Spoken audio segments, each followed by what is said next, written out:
Hello my beautiful souls, कैसे हैं आप सभी? ओ माय गॉड, पॉलिटिक्स की एनर्जी आ रही है। कर्क लग्न।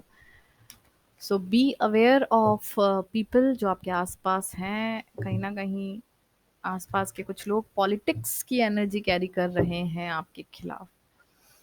ओके, सो कर्क लग्न यानी कि कैंसर असेंडेंट, आपका रीडिंग क्या होता है देखते हैं। जून का महीना आप लोगों का कैसा बीतेगा। वन मोर थिंग, आप लोग जानते हैं कि मेरा प्रिडिक्शन लग्न के आधार पर होता है, तो अगर आप लोगों की लग्न कर्क है तो ये रीडिंग आपको ज़्यादा रेजोनेट करेगी। सो जून का महीना आप लोगों के लिए कैसा रहेगा? कर्क लग्न यानी कैंसर असेंडेंट। लेट्स सी, सबसे पहले हम देखते हैं your career. Okay, letting go का एनर्जी आया है। Then finances.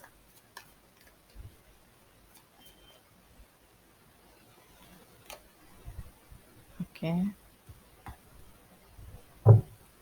रिलेशनशिप की एनर्जी में क्या रहेगा? रिलेशनशिप के nice. Marriage, the outsider, oh my god. Health की एनर्जी अगर हम देखें,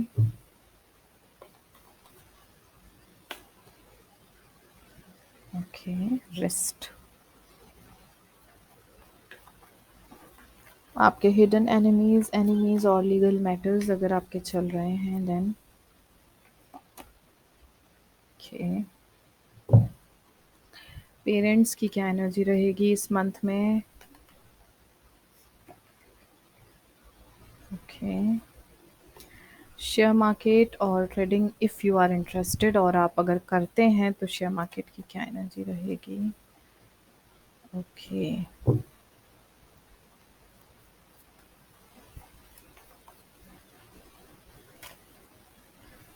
किड्स की क्या एनर्जी रहेगी? बच्चों को लेकर क्या चीज़ें रहेंगी जून मंथ में? Let's see.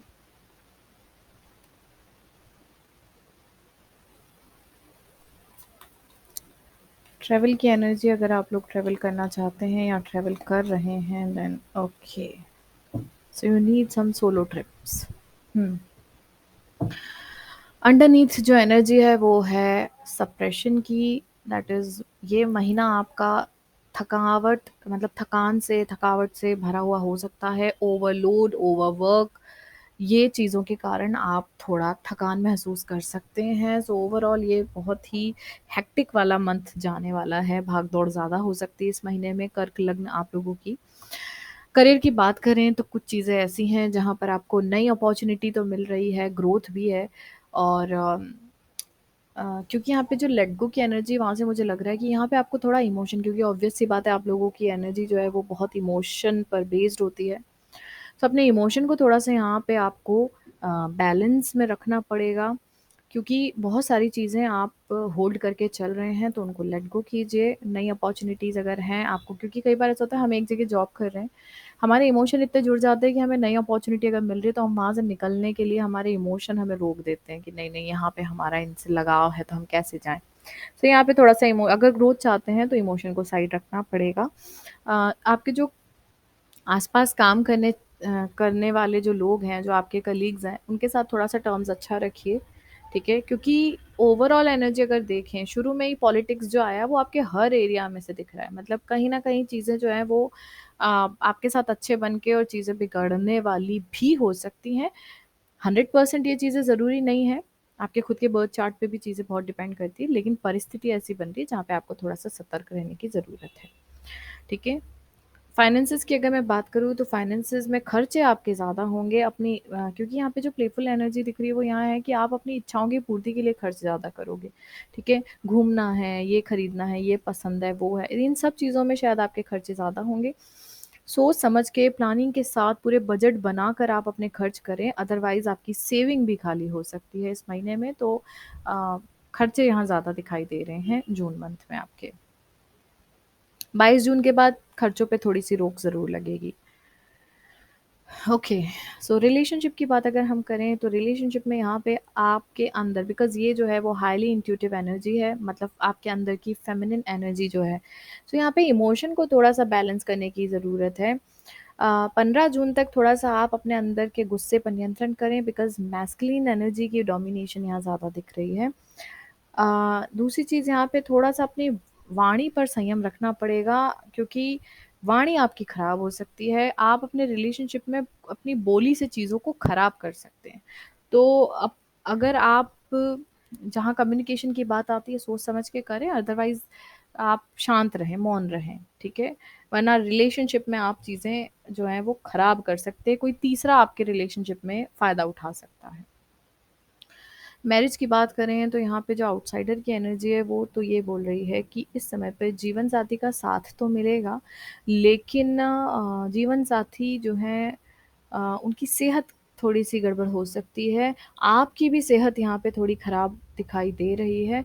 तो यहाँ पे क्योंकि एक डिस्टेंस दिखाई दे रही है। अब यहाँ पे सेपरेशन भी हो सकता है, या फिर आप अपने स्पाउस से कुछ समय के लिए डिस्टेंस पे रहो, ये भी पॉसिबिलिटी हो सकती है। हो सकता है आप अपने घर जाएँ, आपके हस्बैंड या वाइफ़ वो अपने घर रहें, तो वो वाली परिस्थितियाँ बन रही हैं, क्योंकि ससुराल पक्ष की तरफ से कुछ इश्यूज़ यहाँ पे मुझे दिखाई दे रहे हैं।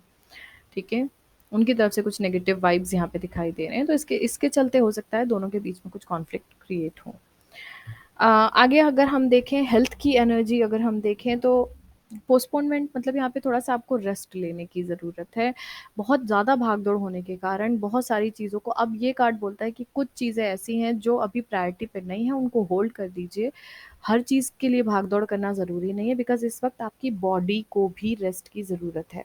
पेट से संबंधित कोई बीमारी हो सकती है, सो बाहर का खाना अवॉइड करें। भाग-दौड़ के कारण थकान ज़्यादा हो सकती है, इसलिए रेस्ट का एनर्जी यहाँ पे निकल के आया है, सो टेक रेस्ट। यहाँ पे अगर हम एनिमी की बात करें या लीगल मैटर्स की बात करें, तो अब ये चीज़ यहाँ पे सीधी-सीधी आ रही है कि जो हिडन एनिमीज़ की एनर्जी है वो अभी थोड़ी हावी हो सकती है। 9 जुलाई तक थोड़ा-सा शांति रखें। ये जो हिडन एनर्जीज़ हैं, ये मुझे खुद के आपके आपके खुद के, बिकॉज़ ये टेम्परेंस एनर्जी, ये हमारे अंदर की 2 एनर्जीज़ हैं, मैस्कुलिन और फेमिनिन। तो ये हिडन एनर्जीज़ जो हैं, जो हिडन आपके एनिमीज़ रहेंगे, वो कहीं न कहीं आपकी खुद की अंदर की एनर्जीज़ मुझे दिखाई दे रही हैं। बाहर के लोग तो हैं ही जो 9 जुलाई तक परेशान कर सकते हैं, लेकिन अंदर की एनर्जी अगर आप स्ट्रॉन्ग रखोगे, बैलेंस्ड रखोगे, तो इन चीज़ों से आप अच्छे से डील कर पाओगे, ठीक है?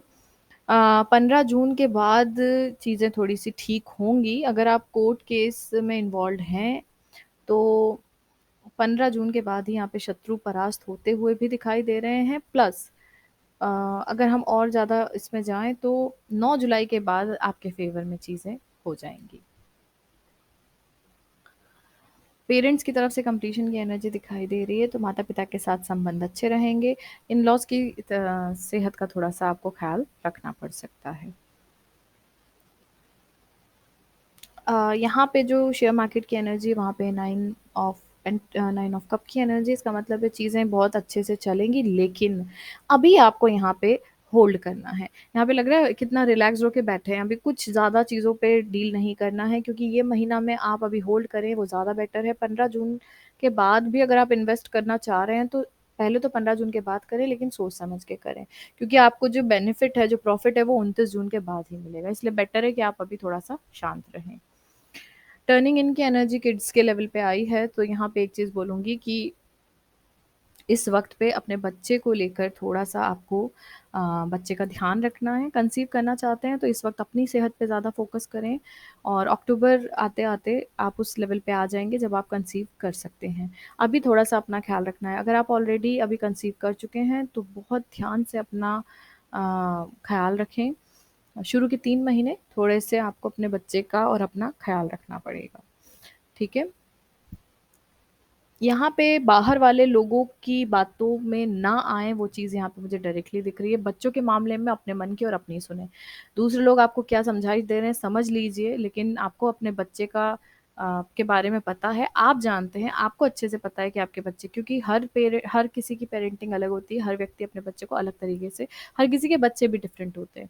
तो आप अपने बच्चे को कैसे ट्रीट करते हैं, उसके लिए दूसरों की राय लेने की बजाय आप अपने खुद के इंट्यूशन से उन चीज़ों को आप डील करें। ट्रैवल की एनर्जी में यहाँ पे सोलो ट्रिप यहाँ पे दिखाई दे रही है। अगर आप अकेले कहीं ट्रिप पे जाना चाहते हैं, तो आस-पास प्रकृति से जुड़ाव करवाने वाली कोई ऐसी जगह पे जाइए जहाँ पे आप नेचर से कनेक्ट हो जाएँ, बिकॉज़ यू कैन सी यहाँ पे कंप्लीटली नेचर से कनेक्टेड एनर्जी है। So you need to connect with nature, और कोशिश करें सोलो ट्रिप अगर आप ले पाएँ। Advice for you cancer ascendant, advice for you, you have many layers of truth to discover. इस वक्त पे आपके पास बहुत सारी मतलब ऐसी बहुत सारी लेयर्स हैं आपकी। लेयर्स मतलब आपके जीवन में बहुत सारी ऐसी चीज़ें हैं, ऐसी स्टोरीज हैं जिनकी सच्चाई को आपको फाइंड आउट करना है। दैट मीन्स जब हम अपने कार्मिक कॉर्ड को कट भी करते हैं तो हम एक ही चीज़ जानते हैं कि जब हम अपने पास की हर एक चीज़ को धीरे धीरे खोलना शुरू करते हैं, जैसे हम मेडिटेशन में एक एक लेयर्स को जब ओपन करते हैं तो हमें बहुत सारी सच्चाई हमारी नज़रों के सामने हमको दिखाई देती है। सो सेम वे में आपको यही चीज़ करनी है अपने जीवन में। जब आप सोलो ट्रिप पे भी जाते हैं तो अपने जीवन में झाँकने की कोशिश कीजिए। इस वक्त इंट्रोस्पेक्शन की एनर्जी आपको सबसे ज़्यादा हेल्प कर सकती है। कुछ डेट्स हैं कैंसर असेंडेंट्स जिस पे आपको थोड़ा-सा ध्यान रखना है। अपनी सेहत का ध्यान रखना है। 12 और 13 जून को थकावट के कारण आप थोड़ा-सा रेस्टलेस हो सकते हैं, तो टेक रेस्ट। 17-18 जून के समय कुछ चीज़ें आपको मतलब ऐसे बोलूँगी कुछ नेगेटिव आभास हो सकते हैं, तो डिवाइन से कनेक्ट रहिए, भगवान की पूजा करते रहिए। 25-26 जून की एनर्जी में कुछ चीज़ें ऐसी दिखाई दे रही हैं जहाँ पर, क्योंकि आई थिंक वहाँ पे उस समय अमावस्या का भी टाइम रहेगा। तो 25 से 26 जून के टाइम पे ये ध्यान रखना है आपको कि कोई भी काम आप कर रहे हैं बिना किसी को बताए करना है। मतलब पहले हम ढिंढोरा पीट देते हैं, बाद में हमसे कुछ होता नहीं है, राइट? और दूसरी चीज़ कि फुल प्रोटेक्शन लेने की कोशिश करें। भगवान शिव की पूजा आपको करते रहना है पूरे महीने। भगवान शिव की पूजा से आपको बहुत पॉजिटिविटी मिलेगी। Okay, so that's all for you cancer ascendant. अगर आप लोगों को अपना पर्सनल रीडिंग करवाना है, कुंडली का एनालिसिस अगर आप करवाना चाहते हैं, हीलिंग के सेशंस अगर आप लेना चाहते हैं, कंसल्टेशन, काउंसलिंग या अ, कुछ भी बात करना आप चाहते हैं, तो आप मुझे कांटेक्ट कर सकते हैं। कांटेक्ट की डिटेल्स आपको डिस्क्रिप्शन में मिल जाएगी। मिलती हूँ आपसे अगली वीडियो में बहुत जल्द, तब तक के लिए बने रहिए मेरे साथ। Thank you so much. Stay tuned.